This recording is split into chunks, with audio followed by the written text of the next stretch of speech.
दोस्तों, आज मैं आपको सन 1800 के दौर में लेकर जाने वाला हूँ, जहां आप महसूस करेंगे कि हमारे पूर्वजों ने अपनी जिंदगी किस तरह से जी होगी, किस तरह वो उस दौर में अपने ऊपर आने वाली समस्याओं से तालमेल बिठाते रहे होंगे। तो आइए जानते हैं आज से 200 साल पहले का हमारा भारत कैसा था। बने रहिए वीडियो के एंड तक। शुरुआत करते हैं अंग्रेजों के भारत आने से। अंग्रेजों ने 16वीं शताब्दी में भारत में दस्तक दे दी थी।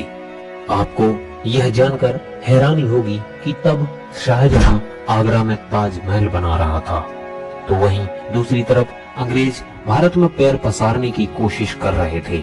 उस समय भारत में छोटे बड़े राजाओं के अलावा दो बड़ी ताकतें मौजूद थीं। एक थी औरंगजेब की मुगलिया सल्तनत और दूसरी थी मराठा साम्राज्य। अंग्रेजों ने इंतजार किया कि ये दोनों आपस में लड़ें। उन्होंने इसके लिए कई कोशिशें भी की और धीरे धीरे अंग्रेज भारत में सत्ता में आने लगे। इसके लिए अंग्रेजों को कामयाब होने में 100 साल से भी ज्यादा का समय लग गया था। और फिर ऐसा साल आया सन 1800 का। आज से करीब 200 साल पहले और आज के भारत में करीब करीब सभी क्षेत्रों में बदलाव हो गया है। सन 1800 के समय भारत या संपूर्ण विश्व में कोई बड़ी टेक्नोलॉजी नहीं हुआ करती थी। हमारे यहाँ सभी लोग धोती और गमछा पहना करते थे और बहुत अमीर लोग कुर्ता पहन लिया करते थे। उस समय ज्यादातर जगहों पर भीड़ भाड़ नहीं हुआ करती थी, क्योंकि पूरे भारत में लगभग 16 करोड़ लोग ही थे। पूरा भारत यानी कि अखंड भारत पाकिस्तान, बांग्लादेश, म्यांमार और अफगानिस्तान से मिलकर बना हुआ था। मतलब कि इन 5 देशों के विस्तार में सिर्फ 16 करोड़ लोग ही रहा करते थे। उस समय भारत में बहुत ज्यादा प्रोफेशन नहीं हुआ करते थे। अधिकांश लोग तो किसान हुआ करते थे, जो पूरे दिन खेतीबाड़ी और पशुपालन करते थे और शाम को अपने घरों में आकर भजन कीर्तन और सत्संग किया करते थे। फिर रात में जल्दी सोना और फिर सुबह जल्दी से उठ जाते थे। यही भारत के लोगों की नित्य कर्म और नित्य की दिनचर्या हुआ करती थी।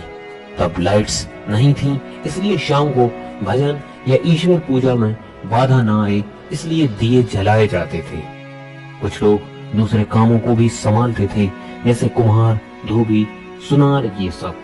लेकिन इनका भी जब दिन खत्म होता था तो शाम को ये भी यही सब भजन कीर्तन या भक्ति किया करते थे। दोस्तों, ये तो थी गांव की बात। और उस समय इतने गांव थे कि गांव ही भारत को रिप्रेजेंट किया करते थे। शहर बहुत कम हुआ करते थे। शहरों की बात करें तो ज्यादातर लोग मिलों में मजदूरियां किया करते थे। उस समय लोगों का काम बहुत मेहनत का हुआ करता था, क्योंकि उस समय ना तो बिजली थी और ना ही आज जैसी कोई आधुनिक टेक्नोलॉजी। भारत में बिजली सन 1840 में आई, लेकिन भारत के गांवों में बिजली पहुंचने में और कई साल लग गए। एक डाटा के अनुसार सन 1800 के आसपास एक यूरोपियन क्लर्क की सैलरी 40 पाउंड थी। मतलब कि एक आम भारतीय का वेतन इससे 40 गुना कम। अब इससे आप अंदाजा लगा सकते हो कि भारतीय किसानों की क्या आय रही होगी। ऊपर से किसान बाढ़, सूखा और लगान की मार भी झेलते थे। उस समय अमीर तबक्का भी हुआ करता था। इसमें सब तो नहीं, लेकिन कुछ अमीर ज्यादा हमेशा ही इस फिराक में रहते थे कि कैसे भी करके अंग्रेजों के साथ उनकी दोस्ती हो जाए। और कुछ अमीर अपनी सूझबूझ और स्किल के माध्यम से ठीक ठाक पैसा कमा लेते थे। आज के समय में बीमारियां आम हो गई हैं, लेकिन उस वक्त भी कई बीमारियां मौजूद थीं, जैसे कि कॉलेरा और प्लेग आम थे। इन बीमारियों की कोई दवा नहीं थी और इसके सामने लोग बेबस थे। और अधिकतर दिक्कत प्रेगनेंसी में होती थी और जानकारी के अभाव में प्रेगनेंसी के दौरान महिलाओं को अपनी जान से हाथ धोना पड़ता था और इसके कारण कई सारे बच्चों की भी जिंदगी खत्म हो जाती थी। बात करें उस वक्त के चुनिंदा लोगों की, जिसे खुश कह सकते हैं, तो बस वही लोग थे जो या तो अच्छे किंगडम थे या फिर अमीर थे। बाकी दबे कुचले लोग गरीबी और बदहाली के कारण ही बेबस थे। और बात करें उस वक्त के एजुकेशन की तो 10% से भी कम पुरुष पढ़े लिखे थे और 1% से भी कम महिलाएं पढ़ी लिखी थीं।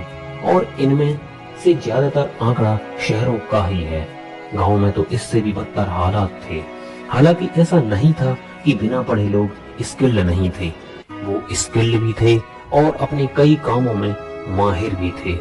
लेकिन कम पढ़े लिखे होने के कारण लगान जैसी चीजों में डील नहीं कर सकते थे। भारत के लोग उस वक्त पैसों से चीजें खरीदने की बजाय एक्सचेंज व्यवहार मानते थे, जैसे एक मक्के के बदले 2 किलो चावल या 5 किलो आटे के बदले 3 किलो दाल। ज्यादातर गांव में ऐसे ही व्यवहार हुआ करता था। चीजों के बदले चीजें दी जाती थीं और ऐसे ही गांव में सभी लोगों के पास सब कुछ पहुंच जाया करता था और इस तरह गांव से अनाज बाहर बेचने जाने की भी जरूरत नहीं पड़ती थी। तो दोस्तों, 18वीं शताब्दी का भारत कुछ ऐसा था। उस समय कुछ चीजें बहुत ही अच्छी थीं तो कुछ बहुत ही खराब, और ऐसा लगभग हर समय में होता है कि हर समय कुछ पॉजिटिव और कुछ नेगेटिव साथ ही पाए जाते हैं। दोस्तों, कैसा लगा आपको उस